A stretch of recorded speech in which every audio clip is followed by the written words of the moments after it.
First of all, thanks for being here. I mean, it's a cold night. You could be doing a lot of other things. You could be sitting in front of a fire. You could be reading a good book somewhere. You could be eating some cookies or something in the comfort of your couch, and yet you drug yourself out. You drove yourself here or walked here and are choosing to spend this hour or two with us. And I guess I don't want to take that for granted, and I just want you to know I'm grateful that you're here and that you're here to listen to what I might have to say. And hopefully you find that it's worth your time. So my charge today was to talk about just good soil health. And looking around here, I kind of think, you maybe should be giving this talk and not me, you know? And so I have a lot to learn. Yes, 31 years does help a little bit as far as like learning the content. My major was in watershed management, and my minor was in soils from UW-Stevens Point. And that's part of the reason I think I'm asked to talk about it. And the other part is just my experience with the agriculture community here over the last few years. We'll try to keep it, I'm not going to read through everything, just get the basics and across, and maybe talk a little bit about my experiences on the job as it relates to soil health. So here's basically what we're going to do. We're going to talk about the basics, the components, fertility, testing, biological activity, which is the most fun in my opinion, and the overall soil health principles. And so Da Vinci said this back in the 1500s, like we know more about celestial bodies than about the soil underfoot. And yet without good soil, we don't survive.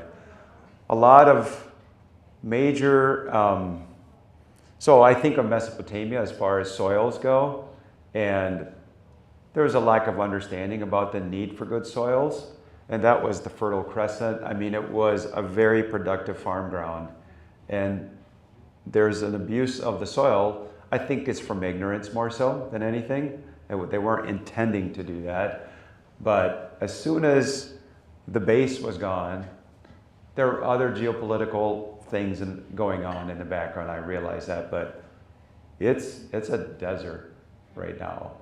And if you can kind of look through history. There was a good book that I read about that, looking at historical context of like different populations that just when they failed to take care of their soils, their populations ceased to exist. And we're fortunate here in the U.S. We have this humongous countryside, and in the center of it, we have these soils that are like in Iowa, the Corn Belt. I mean, they're 30 feet thick, and those are wind-blown soils. They're called loess soils. And so we can keep eroding it and polluting and eroding and polluting, and you think, well, so that's what's hard then when you talk to folks down there. What are you talking about? My soils are just fine. Well, it's because they've got 30 feet of it. But if you look, you can see the land subsiding, you know, just fence lines that are up here now instead of right level with the ground. And so they're losing soil at an alarming rate. And unfortunately, that's ending up someplace, and that's at the Gulf of Mexico. And there's all kinds of programs, government programs, private programs, combinations, trying to address that. I was down there for a family vacation a few years ago, and I thought, we were in New Orleans, and I thought, okay, I want to see this dead zone. I know it's real, you could see it, but I wanted to feel it myself. And so as a family, our boys were pretty little at the time, they just dove right in, and it was 100 degrees out, so I don't blame them. And anyways, I looked around and I thought, wow, this should be like teeming with life. And I didn't see anything. It was for, hundreds of yards around. There was not life anywhere. And so I kind of got a good sense that like, yep, we're definitely, and it's hard to connect the dots when you're up here as a landowner, as a gardener, as a homeowner. It's hard to connect the dots that like this water here, that snow melting will eventually end up down there. So like we got to be careful with what we do with it up here. So Soils 101. I remember the first day of soils class. We had our professor was Aga Razvi, W. Stevens Point, and I remember him saying vividly over and over, dirt is not soil. Soil is not dirt. Dirt is misplaced soil, but don't call soils dirt. It's not dirt. And so that kind of stuck 30 years later, 35 years later now. It's very complex. It's full of microorganisms. And I think, so like me with my job, when I can show landowners that like that soil that they have, they're growing crops on is alive, it changes the relationship completely. Because it's like having a pet, right? You're not going to abuse the pet. You're going to take care, nurture, feed, protect. Once we see the soil as a living organism, it changes what we do. I see it. I saw it all the time. And I had to physically show it at work to make people a believer. But like that really was the relationship that changed how soils were taken care of. So it's a mix of minerals, organic matter, we got physical, biological weathering, all kinds of different things that we'll get into here. But this is kind of an important point as you're looking at your soils, whether it's in your garden or not. We think of soil as just the mineral component, sand, silt, and clay, a little bit of, maybe a little gravel here and there. But a healthy soil actually looks like this. 25% of the space should be air. These organisms that are alive in the soil, they need oxygen. They need to exchange these different gases in that air. They also need water. So we have to have the pore space for the water to stay so that the organisms can access it. See, it's like everything centers around the organisms that are living in the soil. And then obviously there's a small component of organic matter, humus, which is old organic matter that's pretty stable. And then there's actual organisms themselves. And then we have some roots in there. But the sand, silt, and clay piece is only 45% of a healthy soil. So what happens over time is if we compact the soil, we lose the air space and we lose the water space. And if we're abusing it, we're going to lose the organic matter, and all we have is the mineral. But the soil is alive, and it can't survive without water, and it can't survive without the air exchange. So that stuff really matters. Obviously, we got topography. If your garden's facing north, it's colder. These are all pretty basic things that you all know already. If you're on a steep hillside, just general process of erosion. Your soils are going to be thinner. Obviously, in the low areas, it's going to be a little bit thicker due to deposition. But what I find interesting, glacial geology class was probably the most interesting class I took. And Sauk County, I guess part of the reason I've stayed here is it's so darn diverse when it comes to topography, geology, soil formation, because as you can see, the last glaciation went through about a third of the county, but it affected about a half of the county because we have glacial lakes that were formed, and then we have outwash plains that were formed. And probably most of you know this, but I'm going to walk over there and kind of point something out. This is Devil's Lake, and there's a big, huge dam right here. And I don't know if most people know that, but when you're driving on 113, and it's best to probably see it coming from south going north, look to your left up this valley, and you'll just see this gigantic, gigantic hill. And it's just a gigantic dam that was shoved there by the ice, the last glaciation. And it's really interesting, and that's basically shut off the Wisconsin River, which used to flow through Devil's Lake. And the dam forced it around and to reroute. But we had a thing called Glacial Lake Wisconsin and Lake Superior.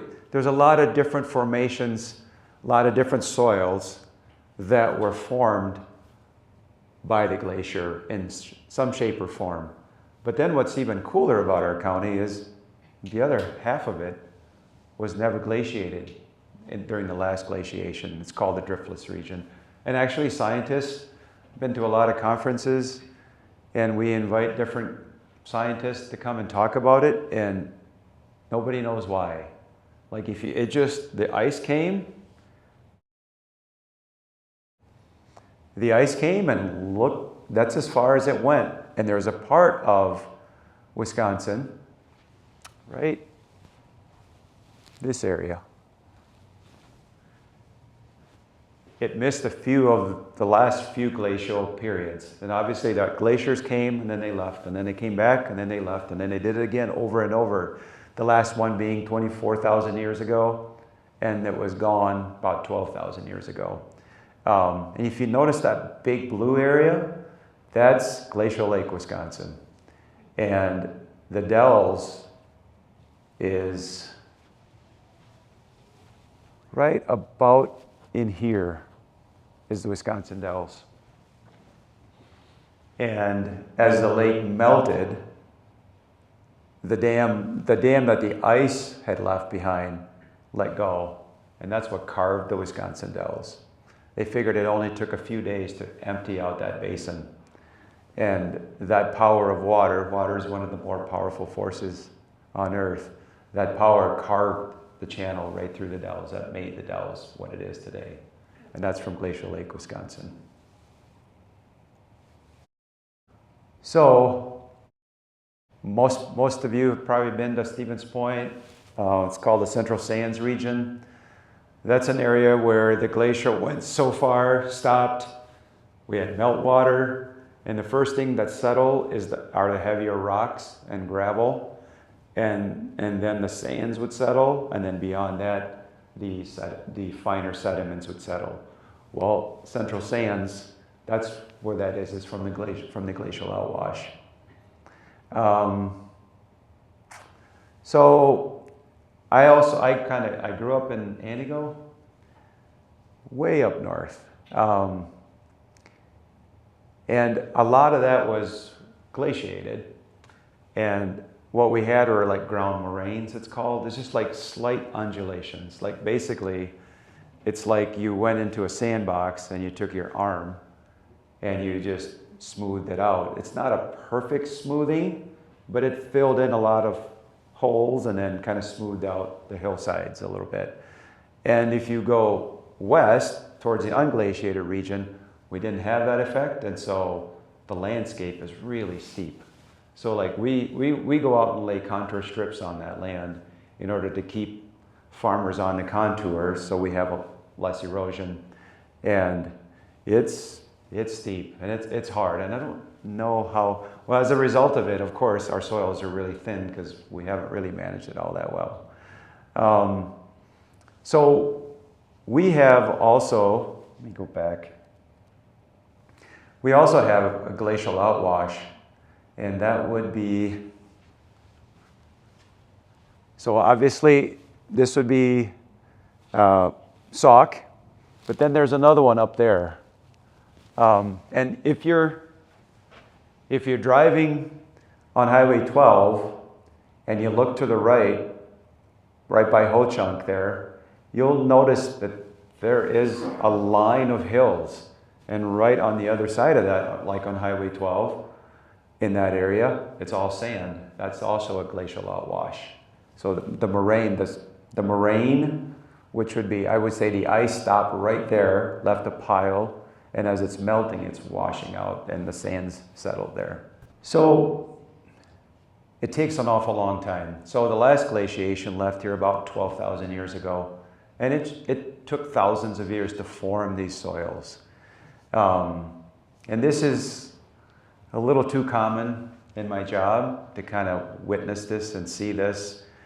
And if you don't believe it, just come with me after a rainstorm. And what I do a lot of times is collect samples, and also just driving from farm to farm. You just look at any stream crossing, and it looks like chocolate milk. And it's coming from places like this. I'll say like,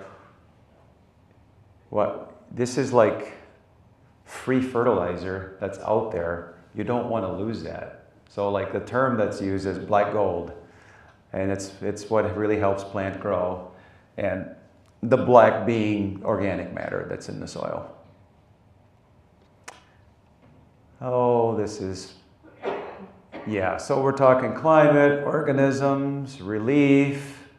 When we say parent material, that just means like, where did the soils originate from? And so I may reference that a few times during the talk, the parent material. So like a lot of our soils here, we don't have actually limestone in Sauk County. People refer to it as limestone. It's not limestone, it's dolomite. Dolomite and limestone are close. It's just dolomite has more magnesium in it. That's the difference. But time also is a factor, obviously.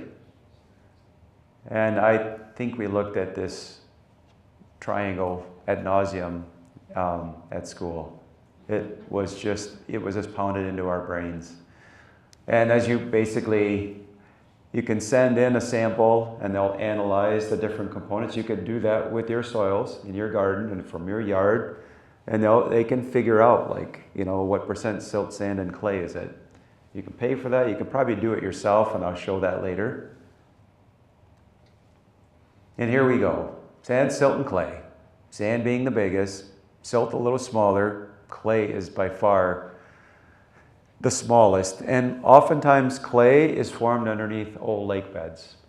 So if you look at, even if you go at Devil's Lake, you'll notice it like when you're right at shore, it's gravelly, it's sandy, and as you go deeper, when you step down, you can feel that, it's kind of that gushy stuff. That's the silt and the clays that are settling in. And over time, we're talking thousands of years. And if something changed where the lake dried out, got some compression, we start having clays, and we start having slate, which are different rocks. But that's kind of where clays come from. I'm keeping it kind of basic here. But if you just for fun, if you want to test your own soils, you can actually take a sample in a jar and shake it up and wait a few days. And you can kind of slowly do the math, like, well, what percent sand, silt, and clay is my soil? And it's about a day that you should wait for that. That's kind of a fun thing to do if you're curious. So we talk about the soil horizons. And remember I was telling you before about parent material. Obviously everybody knows about the topsoil. And there's also a topsoil underneath the topsoil. It's less organic matter. It tends to get a little bit red in color.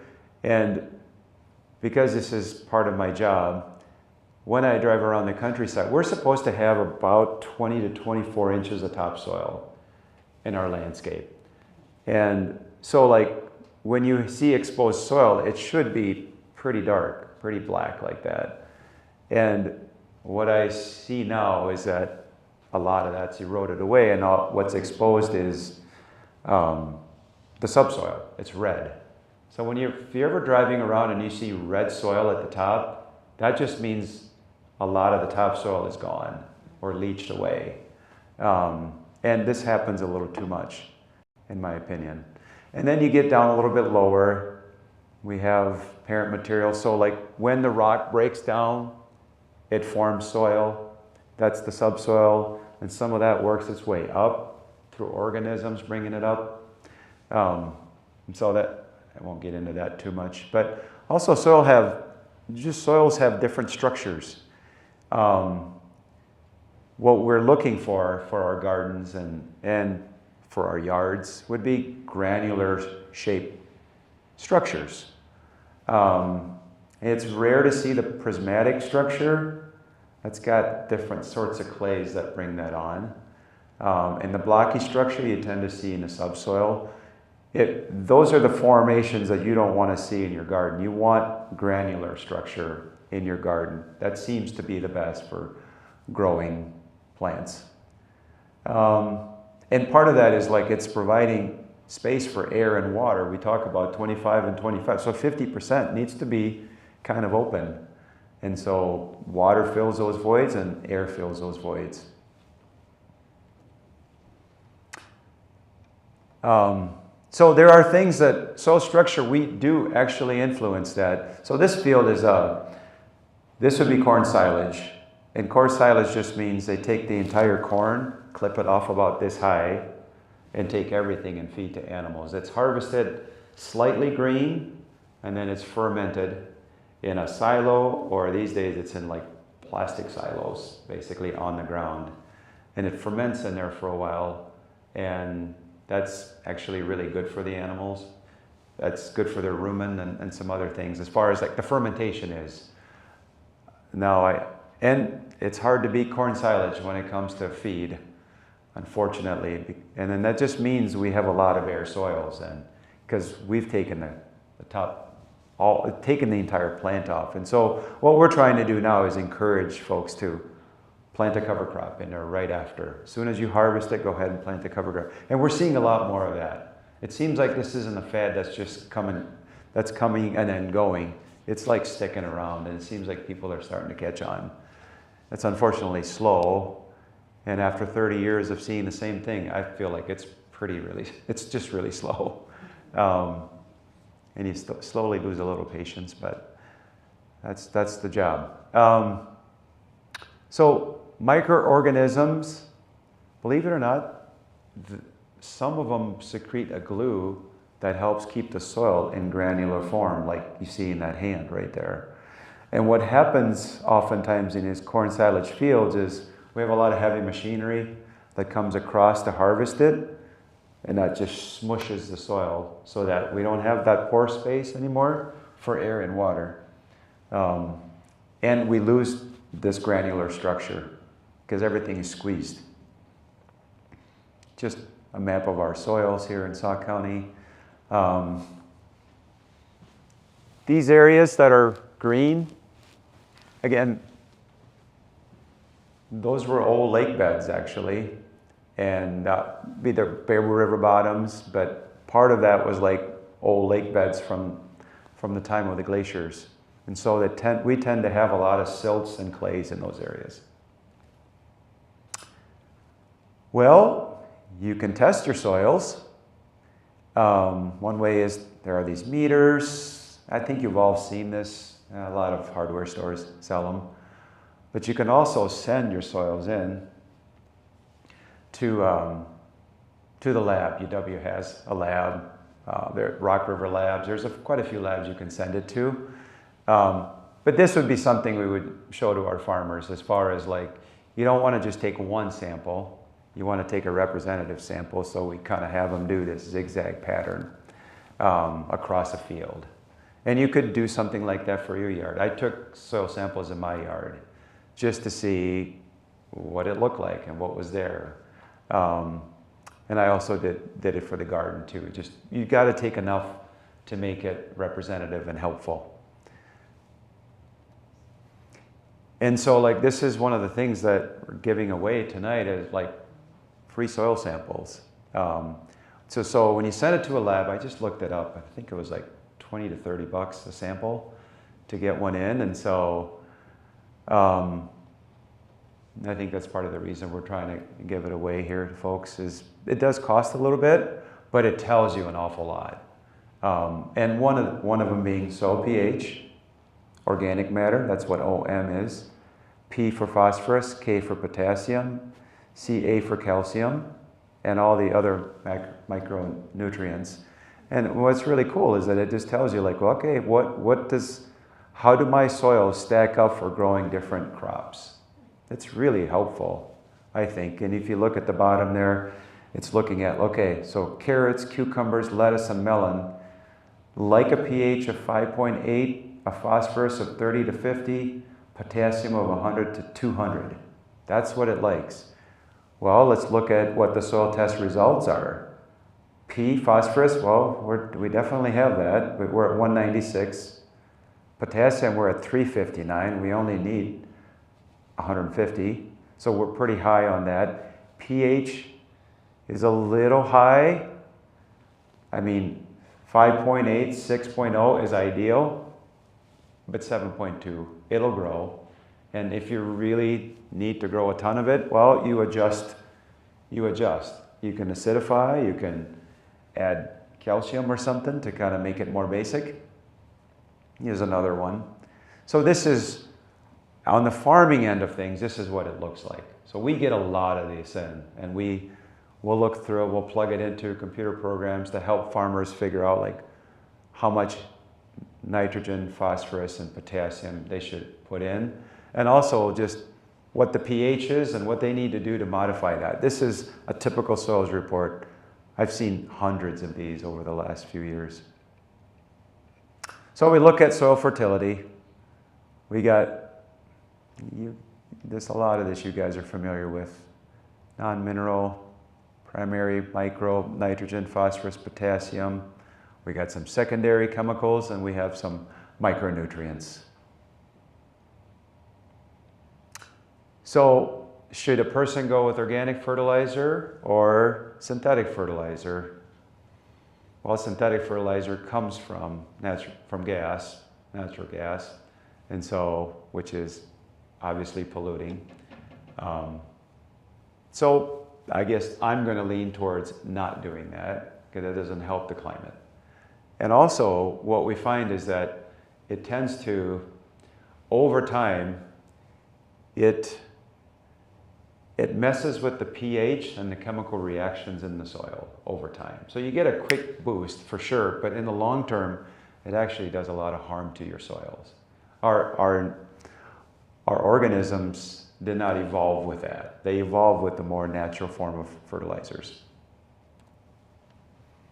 You guys have seen this already. Plant deficiencies for different things. I find these awfully handy at my house. When we talk about nutrient availability, what I think is the most interesting is how microorganisms, so like in a typical corn crop, we might say put 100 units of N. I'm just giving an example. Say we put in 100 units of N, nitrogen, and only 40% of that actually gets used up, taken up by the plant. The rest of it leaches away, goes into the atmosphere. The other 60%. And so you think, well, the corn crop still needs this. Where does it get the others from? The organisms that are in the soil. The fungus, the bacteria, and other things that are working together underneath the ground to provide nutrients for the plants that you're growing that we end up eating. Then we talk about organic matter. Obviously more organic matter, more infiltration. And you know, we tend to till our gardens. And once I learned more about soil health, which would have been about 8-10 years ago, 20 years into my career, we weren't trained in this at all. But we learned it after the fact. And once I learned it, I haven't tilled my garden in 10 years now. It's like it's hard to unlearn, because every time you till, 30% of your organic matter volatilizes. There's a strain of bacteria called R. strategist, and they thrive in a very oxic environment. So they love a lot of oxygen. So when we till, we introduce oxygen into the soil, and they just go crazy. They go ahead, and what they're eating is organic matter. And when they eat your organic matter, the byproduct of that is CO2, carbon dioxide. Well, now we're contributing again. And you're also losing the black gold that's in there. You want to leave it in there as best as you can. So I have not tilled soils in a long time, and that's why we encourage farmers to no-till. You know, this is part of it. Better infiltration and less eating up of organic matter. So we talk about pH. It seems for most crops, a pH of 6 to 7 is pretty good. And again, how would you know this unless you got it tested? So I would just encourage you to get your soils tested if you can. Biological activity, I would just say that's probably one of the most important things. And so like I was telling you before, like once you see your soil as a living organism, it just changes what you do. So I love this statistic. It's 1 teaspoon of soil, 600 million bacteria, 150 to 500 million fungal hyphae, fungus, 10,000 protozoa, 20 to 30 beneficial nematodes. See what I mean? And all these things need water, they need air, they need food. And you think, well, what's their food? It's called sugar. They're addicted to sugar, and they've evolved with sugar. And that sugar comes from photosynthesis of plants. So plants sit there and they have these green leaves, and they suck in carbon dioxide through their pores and mix some water and some other things with it, but then all those carbons get fused together. Basically, the sun's energy is the driving factor. And next thing you know, you've got sugar molecule, a chain of carbons that are together. And of that, it's about 50 or 60% of what the plant makes, it gives up to these organisms. And they work together. It's a beautiful symphony that's going on underneath, and we don't even see it. But like, the plant is making energy, sucking up CO2, and then also giving us oxygen. And all that energy that it makes, most of it, it gives up to the bacteria and the fungus that are living underneath. And these guys do their job. They convert nutrients that the plant can then take up and help it grow. It's a symbiotic relationship. And it's really cool. Here we talk about the soil food web. Partly what I was explaining to you a little bit here. There's a lot going on here. But what we see are the bugs or worms. They're not that significant. It's the bacteria and the fungus that's really the most significant part in this whole thing. And this is what mycorrhiza fungi look like. It's called like the internet of the soil, because a lot of communication goes back and forth. Has anybody seen Avatar? Yep. And so they talk about, and it seems so far-fetched, like there's that mother tree and everything is connected to it. It's really what they were getting at. All they were doing basically was copying what was happening underneath in the soil. And so like, look at the access. That's a really cool thing. It says it expands the access to moisture and nutrients up to 700 times. So if you notice, this fungus, the mycorrhiza fungus itself, lives inside the root itself. It's about 2 cells into the root. So they attach there and they expand out. And all they're doing is like, hey, remember I was telling you that the plant mostly gives up what it makes in sugars to the organisms?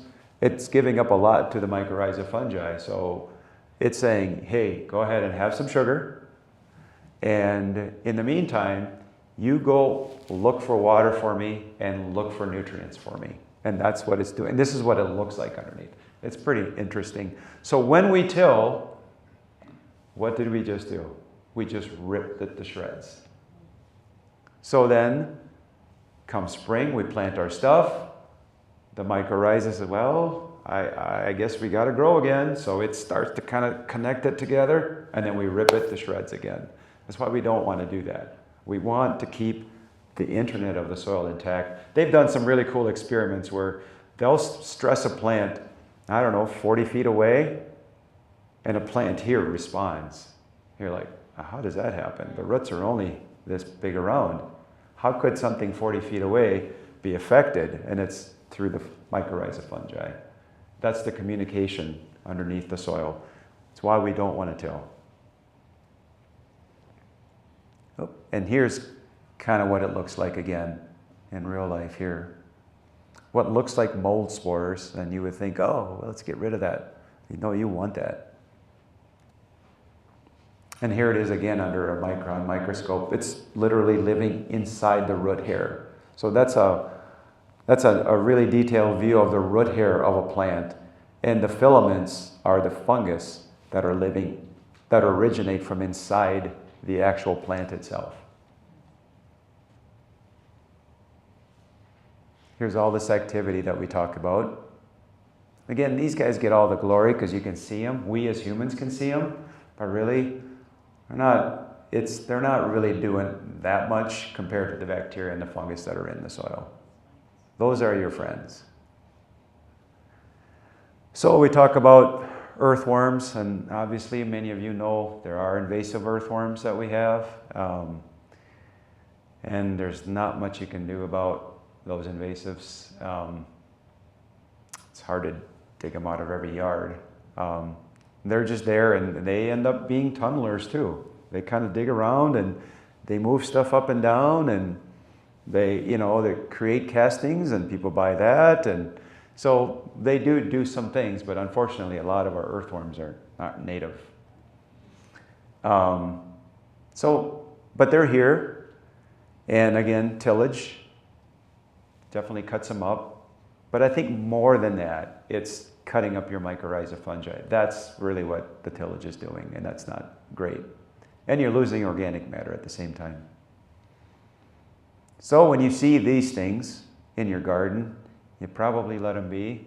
Another reason maybe not to be spraying too much.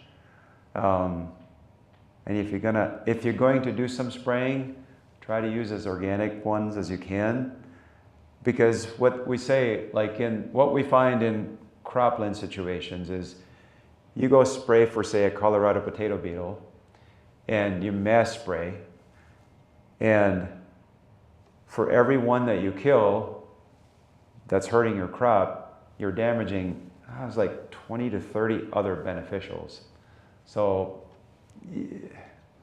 but if your livelihood depends on it, well, you do that. That's kind of what we've come to. But I think not too many of us, I don't think here, are managing like thousands of acres. We could probably handle doing it differently. And we have these things called jumping worms. I honestly have not seen one, but I hear about them. We get calls all the time about them. They wiggle like a snake. It looks like they're jumping, apparently. They don't really jump. They're not, it's not like that, but they wiggle enough that and they look different. And they got that extra white band that's a little bit thinner compared to a typical earthworm. But if you have these, I'm not sure what you can do about it, honestly. I mean, again, you try to destroy these, and then you're going to get rid of other beneficials at the same time. Yep, pretty much what I was saying. Not a lot you can do about it. Just kind of live with it at this point and work around it. Hope that it doesn't get spread. Hopefully none of you have it. I don't think I have it at my house yet. So when it comes to soil health, it's a combination of the physical, the chemical, the biological. You put them together, and right in there is a sweet spot. So here are the principles. And these are things that you can do at your place. And we want to so if the soil is alive, we need to keep it covered just like us. We either have a skin or we have clothing on. So keep it covered, meaning if you look around in nature, for the most part, you don't see bare soil. And if you do, weeds are the first line of defense to come in that fill that void. And then eventually other species come in. So it's not natural, for the most part, in our area especially, to have a lot of bare soil. So we want to always keep the soil covered. We want to minimize soil disturbance. And all that's getting at is don't till. And I've explained to you why. So that's principle number 2. Number 3 would be crop diversity. We don't want to plant corn after corn after corn. You guys know that, disease and other things. And the organisms, they're like us. You don't want to eat hamburgers every day and for every meal. You're not going to do that. You want some diversity. And so you just want to keep mixing it up. And actually right now I have a cover crop at my garden. I don't know what it is, but it's in our neighbor's yard and it's in our yard. No matter what we plant, trees or shrubs, there's some sort of a fungal something. It's not the right kind of fungus. But anyways, I thought I'd just give it a break. So I planted like a 30-way mix of a cover crop this past fall, and it got to be here, and now obviously it's going to die back. But there's winter hardy plants in there. So that would be winter rye and winter wheat that I also planted. And those stay green over the winter, and come next year, they should continue to grow. And I'm actually just going to take a year off. I'm going to just let it heal, whatever this thing is that's kind of in our whole yard and in the neighbors. And I'm wondering if that will make a difference. I'm not sure. I can grow stuff, but it's not as good as it should be. And we keep living roots in the soil all the time. That's principle number 4. And so like if you think about, oftentimes I think sometimes our farmers and maybe even those of us that are in town don't always understand, why do we plant cover crops? Why would you do that? First of all, it looks expensive to a farm. Like, you want me to load up my machinery, drag it all the way across, and plant all this cover crop. Well, that's polluting, which it is. There's no way around that. But they don't understand why that is. So remember, the soil is alive. And so if you follow through like a corn crop, or even your vegetables. So we plant in May-ish or so, right? And things don't really get growing until June. So really, so we got something growing, let's say June, July, August, September, 4 months. By October, things are kind of starting to die off. So for about 4.5 to 5 months, we're feeding the organisms through photosynthesis that then exudes, that combines their sugars, that feeds the organisms, that feeds the plant. When the plants are not there, your organisms starve to death. And so their numbers just drop substantially until next spring we plant stuff again, and then they start to build up their numbers, and then we till, which they lose organic matter, lose ability to hold water, all those things that we talk about. And so it ends up being, so like when we talk about leaving roots in the soil all the time, it's to feed the organisms. So when we harvest in September or October, if we plant something, we continually feed the soil. So that's one of the principles. It's probably not possible to do it 24/7, but that's the goal. That's the holy grail. Keep something growing in the soil all the time. So with some of our farmers, what we'll do is as the corn is still here, we'll drop cover crop seeds in the corn, and as we harvest the corn, then some of those cover crops seeds will germinate. And so then something is always growing, and those are winter hardy plants, and so they'll survive all winter, and they'll grow in the spring, and then we'll plant our crops into that, and then those crops are alive. So something is alive all the time. That's why we plant cover crops. And also, obviously, it's good for soil structure too. And then integrate livestock. Well, it's kind of hard to do that in my garden. So can't get everything. We get close. On a farm situation, we maybe graze some of those fields. That's why I'm such an advocate for rotational grazing animals. So get rid of the corn, have grass out there all the time. We have the soil covered all the time. There is no disturbance. It's minimal. Maybe some hoof action if it's really wet, but then that heals right away. So minimize disturbance. Crop diversity. Well, it isn't just one kind of grass. It's tons of different grasses and weeds.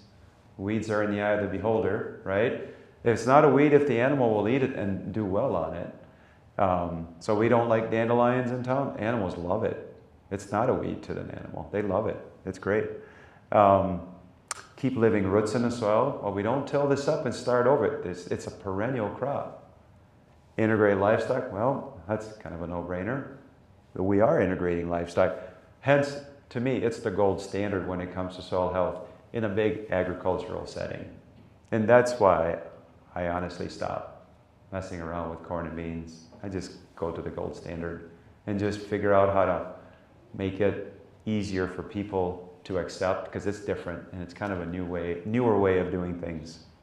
And it seems as though we're finding some success. And actually, as of this year, We're about 6,000 acres now into grass. And I think we lead the state when it comes to conversions over the last 10 years. Our county leads the state.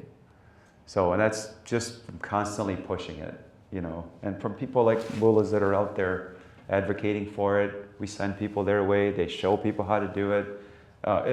Yeah, we've got a good system. And I sucked their son into working for us, which is awesome. And the two of us together are making a bit of a difference. And it's a lot of fun. So here they are.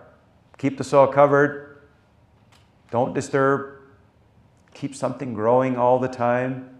Diversify. And we probably can't incorporate livestock very well in town. So we have this thing. We were one of the first counties in the state to actually have a rainfall simulator. By far, hands down, the best educational tool that's converted more land to like no-till cover crops and I would say rotational grazing. This tool is that powerful. It's probably the best out there. And we actually, the pictures that you see there are from Sauk County. So we have this thing called the rainfall simulator. Best tool in our toolbox by far. I mean, in the last 30 years that I've been working here, this is like by far the best thing I've ever seen. As far as like making the point and visually. So we have a trailer. It has all these gadgets in it, basically. And what we do is we actually go into actual fields and we have a cutter that's like this. And we pound it into the soil. We use a shovel and we scoop the soil up and we place it in these pans that you see here. And so literally probably all over Sauk County, there's these like squares. If someone from outer space came by, like, what is that? You know, how did that get there? Let's do a study on that, you know? And so we have quite a few of these. And so what we'll do, we'll look at overgrazed pasture. We'll look at tillage. We're still tilling 70-some% of our soils in Sauk County. I mean, this is 2022. I think we got to get past that. But tillage, which is common, and we look at perennial pasture. And what you see over and over, and we'll go to Romans a lot to get some of the well-grazed pasture samples. But what you see over and over again is wherever we have tillage, so these jars in front catch the runoff. These jars behind actually catch infiltration. And that's the part that's really, really interesting. So we apply water. There's actually a water spigot right here. It sprays like about an inch of water in 2 minutes. I mean, it's a lot. And so what you'll notice almost always is dirty water coming out of these areas that are mismanaged. But here's perennial pasture, managed grazing. Water is clean. Very little of it actually runs off, and most of it is right there, infiltrating into the ground, which is what it's supposed to do. So like when the bison used to come through, they've estimated that only about 10% of the rainwater actually ran off the landscape. 90% of it infiltrated. We're up to 40% running off now. And that's the difference. And that's why we have flash flooding that we do. And so can we counter the excessive rains? Actually, you can with good land management. That's how we can adapt to that. You know, like good, like grazing management, we can counter some of that. One of the things we do oftentimes too with our farm, so this is a soybean crop here. This is my coworker, Brian, working. This is an infiltration ring, and you can feel free to do this at your house if you want to. But we take a 6-inch ring and we pound it down about 3 inches into the soil, and then we add so many milliliters of water, and we start the timer and see how long it takes for that water to infiltrate. And if it's good, if it has good granular structure like we want, oftentimes like in our pasture situations, it's about 30 seconds and the water's gone. If we go into a corn, like a corn and soybean field that's experienced tillage and abuse, which a lot of our soils have, we'll sit there for an hour and a half and just kind of scrap it. Like, okay, there's no point. It's just taking too long. So think about that. So 30 seconds to an hour, it's a magnitude of difference. Is there a wonder that we have flooding in our rivers and creeks? like we do. So oftentimes what I hear is, well, geez, these storms are really bad, which is true. That's what climate change does, right? Everything comes in extremes. But when the soils are managed well, they handle it just fine. I mean, think about it, like, so when we do the rainfall simulator, we're putting on the equivalent of a 30-inch rain in a day, in an hour. That's what we're putting on. It's intense. I mean, we have big rains. We don't have them like that. And what's really cool is like areas that are no-till or rotationally grazed well, there's no runoff. It's just a little bit, and it's crystal clear. Everything infiltrates. So that's kind of a little bit of an excuse in my opinion. If you do it right, you don't get runoff. No matter what Mother Nature throws at you, you can handle it. It's all about having good soils. That's a big shift for our department. I think before we were busy putting in contour strips and putting in grass waterways in the low areas to prevent erosion. We found that those are just Band-Aids. Really, the root was like, have good healthy soil and it'll take care of all the other problems. And it tends to. And the other thing is, if you think about it, so let's just take corn for an example. Let's take corn for an example. We till, so we make multiple passes, right? So we till it once, we smooth it out, that's twice, we plant it, that's 3 times, and then so like that's 3 or 4 passes where if you no-till, it's 1 pass. You go through once, it tills, it actually leaves, what it does is there are discs and that open up the soil.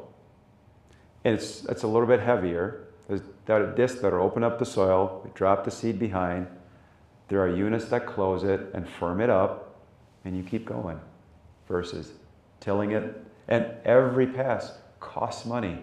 So if you're barely making money, taking care of your soil and doing it the right way saves you money. But it's just hard. It's old habits die hard. I mean, I have my habits and I don't like to change them. I think most of us are like that. But I think if financially things aren't making sense, it might make sense to look to do things differently. And I think we're making some headway, but it's just slow. So these soil health principles, whether you're in Africa, North America, India, it doesn't matter, Australia, the principles are the same. And this is universal. This is how soils are formed everywhere. And I was talking about the biological glue before. This is the cool, fascinating stuff. Glomalin or glomalin, that's the name of the glue. That's secreted by mycorrhiza fungi and certain other fungi that are living in the soil. So the green that you're seeing, they tinted it and dyed it. That's the glue that's on that soil surface. And it's just covered in it. And this is what helps hold the soil so that you can get granular structure. So like it glues the particles together, so now you've got pore space. If that's not there, and some of this, the glue only lasts, I don't know, it's a few months. Certain glues only last like 27 days, others last 2 to 5 years. But if you don't constantly feed it, and it can only exist if it gets the food that it needs. And the food is sugars. And the sugar comes from the plant. And if we don't have plants, we don't make sugar. If we don't make sugar, we don't make glomalin. If we don't have glomalin, we don't have the glues, then we have compaction, and now we don't have good soil. It all just works together like that. If we can't get out the rainfall simulator, we'll do what's called a slate test. And all this is if you see there's a wire on top, and we fill a beaker, we have these beakers in our office, and we take soil that's been really taken care of and has all these biological glues, and we have soil that's been abused and that's not too hard to find, and we put them in there and we just watch it go. And The soils that don't have the glues, they just explode. The water gets in those pores, whatever pores there are left, and just explodes them. They just fall to pieces, and in just a few minutes, the whole bottom is filled with it. Whereas the part where we manage and we have really healthy soils, it's clear the whole time.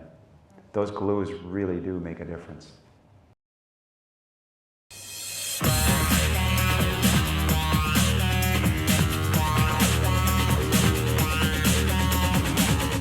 I have a question to ask you. Is your soil healthy, functioning, and stable? One of the best visual diagnostic tools that I know of is the soil stability test. Here are two soils, exactly the same soil type. This soil has been tilled for 30 years. This soil has not been tilled for 40 years. It is covered with diverse plants year-round. Watch what happens when we drop the soil in the water. Notice how the conventional till soil is falling apart. The biotic glues in the organic matter are burned up by tillage. The soil pores have collapsed. Notice the no-till soil. The pore spaces are still intact. Do this test for yourself. I guarantee if you dig a little, you'll learn a lot. So he single-handedly turned our office into soil health geeks. That's Ray Archuleta. We saw a presentation of his and we just were like an epiphany and some new hope for us, because we were doing it the same way for years and we're just not seeing much progress. And boy, we saw him and we're like, okay, let's go. I think we might have figured it out. So the other thing I think that's not understood very well is just the impact of soil temperature on soil life. So, well, we like 98.6 as humans, right? But there is a number for soils actually. And it's 70 degrees, plus or minus a few, but that's kind of the sweet spot for soils. So this is a situation, it was great because someone was just learning how to manage their pastures and they were just taking way too much off. I'm like, you're burning up your organisms that are in the top few inches. It's just too hot.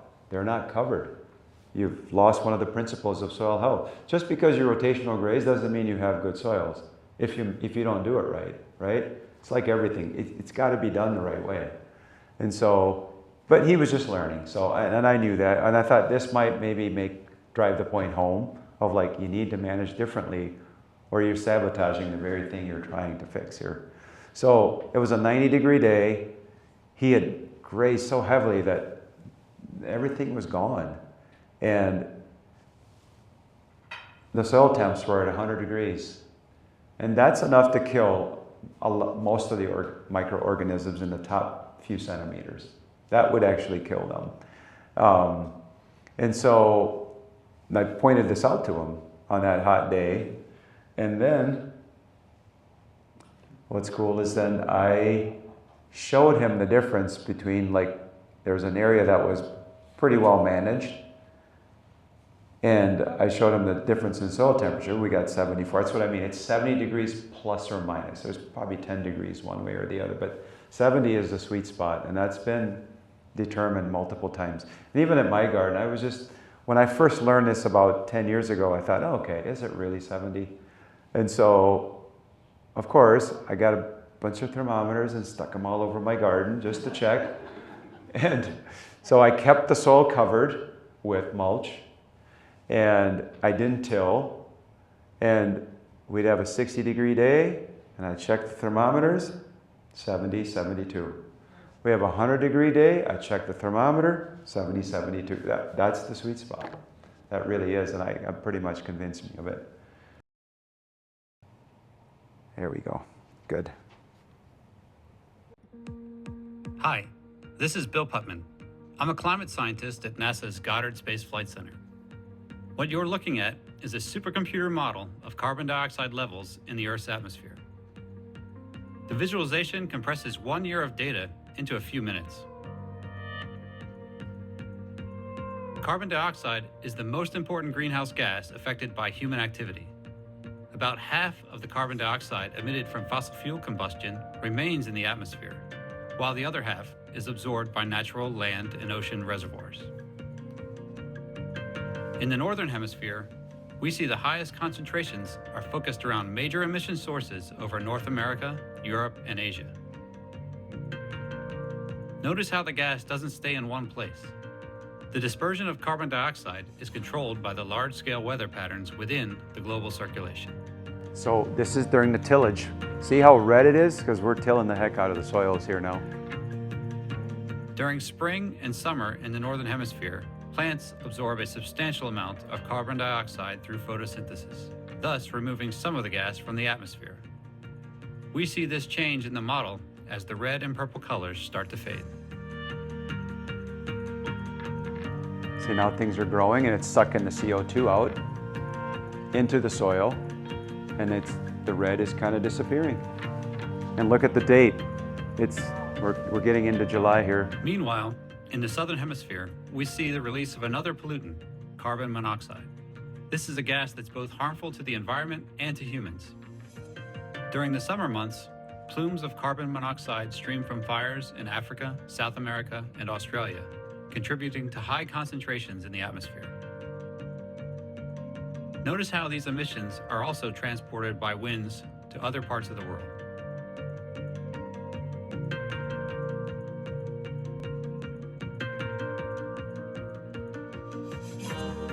As summer transitions to fall and plant photosynthesis decreases, carbon dioxide begins to accumulate in the atmosphere. Although this change is expected, we're seeing higher concentrations of carbon dioxide accumulate in the atmosphere each year. This is contributing to the long-term trend of rising global temperatures. Getting to November. The Orbiting Carbon Observatory 2, or OCO2, will be the first NASA satellite mission to provide a global view of carbon dioxide. OCO2 observations and atmospheric models like GEOS 5 will work closely together to better understand both human emissions and natural fluxes of carbon dioxide. This will help guide climate models toward more reliable predictions of future conditions across the globe. I think that's been scrapped by the current administration, if I remember right. You can totally see the effect of tillage and mismanagement of our soils on CO2. I mean, it's pretty, that was like really red during those tillage months. And you can really see the red picks up in March, and March, April, May are by far the highest. And then as our plants grow, they suck the carbon dioxide back into the soil. That's why if we till it back up, we're just releasing it back again. That's why you see the numbers go up in the fall from things like fall tillage. So that concludes what I had to say. So if anybody has questions, I'm happy to answer them, and if not, that's okay too. One of the things I notice when, like, you do soil tests and they have you put in all this NPK stuff, and after reading Dan Egan's book, The Devil's Element, about phosphorus, and how that's almost like the limiting factor in how much food production we have is phosphorus, and we put so much on and then it goes into our lakes and we have algal blooms and stuff. But my thinking is, like with prairie species, they're so much more efficient with nitrogen just physiologically than most of our agricultural crops. And in fact, we know that you can chuck the seed out on the subsoil and they will do better there because they don't have any weed competition. So I did some plantings at Badger, and Dairy Forage had some manure they wanted to get rid of. So without asking me, they put manure on some of my prairie seedings out by Highway 12. And the giant ragweed the next summer was 10, 12 feet tall. So that's where all that extra nitrogen is going. It's not helping the prairie, it's feeding weeds. But to get to gardens and crops and stuff, most of our crops are annuals for grains, and most of the vegetables are growing But unlike the prairie, we tend to grow those all in monocultures, whereas the prairie is a whole mix, and they're all sponsoring their own fertility with the legumes and forbs. So I guess what I'm thinking of, do you have any experience or working with trying to diversify garden or crop land so that it's not just one monoculture Yeah. rotated with another, that you get to some more. What I mess around with at home is, sometimes it looks like a mess, my garden does, and I freely admit to that. And part of that is like, I'm trying to do what you're talking about, like having different crops occupying different spaces within the same square foot, basically. And so as certain species are finishing up, before they're even done, I've already got another one planted next to it. And it looks like a mess. So like picking the garden takes longer because you got to find your way through, got to find the trees through the forest type of thing. But, and it doesn't look neat and proper, which is what we like as humans. We need everything always neat and proper in the right places. And maybe we, as gardeners, need to be okay with chaotic looking gardens, but that function like an ecological system should, even though it's an annual. And maybe that's something we can all experiment with. I'm trying at home to do that. But it's challenging. It's like, how do you find the spinach under the tomatoes or something like that? But I'm experimenting with that, planting it all together and picking them as they come. It's messier, but it's kind of fun too at the same time. So, Serge, the city makes both compost available for residents at the brush yard waste location off of Briar Street. So I picked up a lot of the compost from there, and then historically the wood chips. Also, I had seen last 2 years ago, I guess I had seen the jumping worms in the wood chips that I was picking up, and several other friends, or at least one other friend had also mentioned that he ended up bringing jumping worms to his garden when he was putting the wood chips on. Do you have suggestions for ways that the city could consider treating that, or other alternatives, or I guess even a comparison of how bad the jumping worms are to have in your own yard versus earthworms, or any thoughts or suggestions on where residents can go to get more advice or guidance? Wisconsin DNR kind of has a website, I think, that you can possibly look into as far as helping you manage it. I don't have a good answer. Yeah, go ahead, Jim. I was just going to say at the Arboretum, the University Arboretum, when they have dumped their mulch, they put it on like in a parking lot or something that it's not touching the soil so that the jumping worms can't get into it. Oh, well, Maybe we should suggest that to the city. I have a question about biochar as a soil amendment. Have you heard or worked much about that? Is that just No, I just look at Ron because he's like an evangelist for biochar. I don't have much knowledge on that, but I know Ron does. Ron, do you want to take that one? So we haven't used biochar on our farm, but I've been talking about it for a long time, about manufacturing it, out of waste wood, and hopefully we'll get a kiln built sometime in the next few years. But it's basically wood that has been converted to charcoal or char through what they call pyrolysis, or the absence of oxygen. Like, instead of burning the wood, you get it started to burn, and then you shut off the oxygen and it chars the wood. And what that does is the biochar is like a hotel room for nutrients and bacteria. It's just got all this pore space available. Now, if you take raw biochar and you throw it on the soil, it'll be terrible because it'll suck up all the nutrients that you have. So what you want to do is you feed biochar to pigs and chickens and cattle, And as it goes through their gut, it's getting inoculated with a lot of the nutrients and bioflora that you want. So yeah, that's one of the ultimate ideas that I have, and hopefully we can do it. But our soils are depleting so fast. There's probably only 50 to 60 years left in the world with that, which is crazy and scary. And I didn't realize how bad it was because we'd been farming our land pretty biologically for a long time.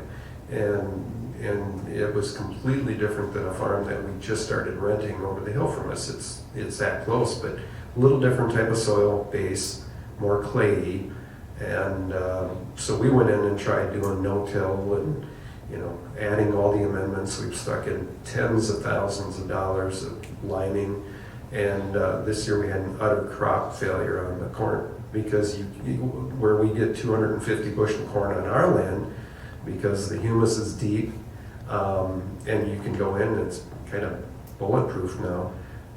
When we did this on this wetter farm, it has more clay. Oh, it was a terrible result. So I think you can't take an addict and expect them to run a marathon. I think you're going to have to, this is a big learning process. Just like we're kind of figuring it out more and more on rotational grazing, we're also figuring it out on how to do regenerative ag and bring these soils back. But there's a fella that started a company in Spring Green, Midwest Bioag. His name is Gary Zimmer. And he said, no-till will work, but you have to earn it. And what he meant was you better get your organic matter up to 3.5–4%, and get your calcium and magnesium in the right ratio, because otherwise, you'll end up with a mess. But I can see changes in the soil already over 3 years, so it comes back if you give it half a chance. That's right. Yeah, we're learning, but all those lessons cost a lot of money. I think it's time to move on, apparently.